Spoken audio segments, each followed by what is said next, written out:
Welcome back. We're going to look at how you can apply the new museum to your lesson plans and your curriculum. The one thing I found out while looking through the new museum is they offer a lot of resources for local schools.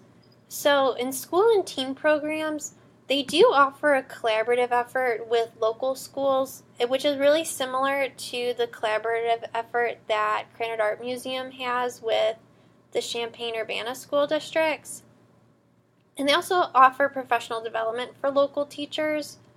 But for those of us out of state, or those of us looking to use the museum, they don't offer any lesson plans that they don't offer just any lesson plans. The lesson plans that are mentioned, you can't click on to get any. I actually had to email the school and teen at newmuseum.org email to see if I could get a lesson plan. And those lesson plans are based off of a professional development that teachers went through. But I will post it on the actual forum post so you guys can see it. The really big thing, though, that is to our advantage and to any teacher, if you're looking to show contemporary art, is the digital archive. And the digital archive has over 10,000 different objects in it. As mentioned earlier, the new museum is a non-collective museum, so the only way they can show that they had something there is through detailed records, and this is how they've chosen to do that. So the archive can be a little slow just because it's 10,000 things, but you can look up things chronologically, or you can do an archive search. If you're pretty sure you know what something is, you can go through the exhibits or public programs. Archive search, though, depending on what you're looking to do. I was looking up social justice earlier, and based off of the archive search, there's several exhibits about it. The one that I looked up was Half-Truths, and if you click on that, and this might take a few seconds to load,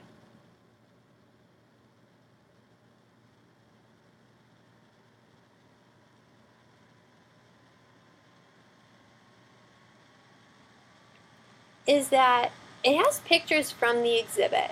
All past exhibits have photos.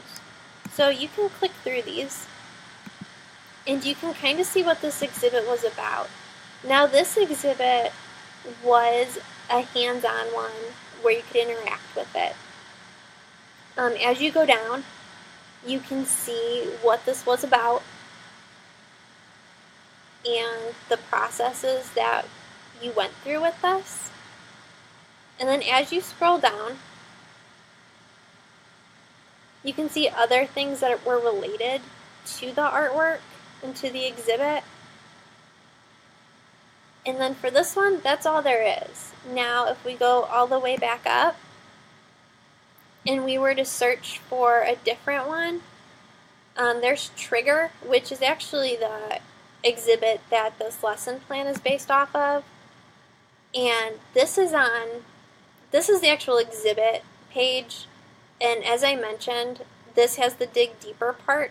So if you click on that, it'll talk about, it has all the MP3s that you can listen to about the exhibit.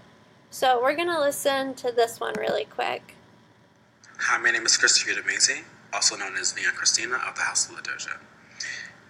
I'm here representing House of La Doja, celebrating our 10-year anniversary with the new museum. We have pieces throughout the museum, and one of them is this wall installation. It's essentially a look at House of La Doja's history, where we are, what we are about, the medium of language we use, and how language is an art form. The wall installation is a narrative look into the play of language that we use as a house, and the use of language as an art form. House of La Doja is infamous for using and reappropriating culture, pop culture, music, and hip-hop culture, and you can see that in this text piece. The text piece is cryptic, kind of confusing, narrative, and has many parts to it. Working with Juliana Huxtable La Doja and myself, we created this beautiful visual piece for you to decipher and look into, try to figure out what the hell is going on. La Doja isn't necessarily making paintings or drawings, but making culture, making music, making words, making things that are everyday expected from an art collective, which is what we want to celebrate here in this wall and all the other pieces seen throughout the museum. House La Doja, although we call ourselves a house, and we all share a name, like La Doja or La Beja, we are indeed not a appropriate house of ball culture. What is ball culture? Ball culture is a whole subculture and world in the queer community that started in New York City around competing, dance competitions, drag competitions, and creating families outside the constructs of blood-related people.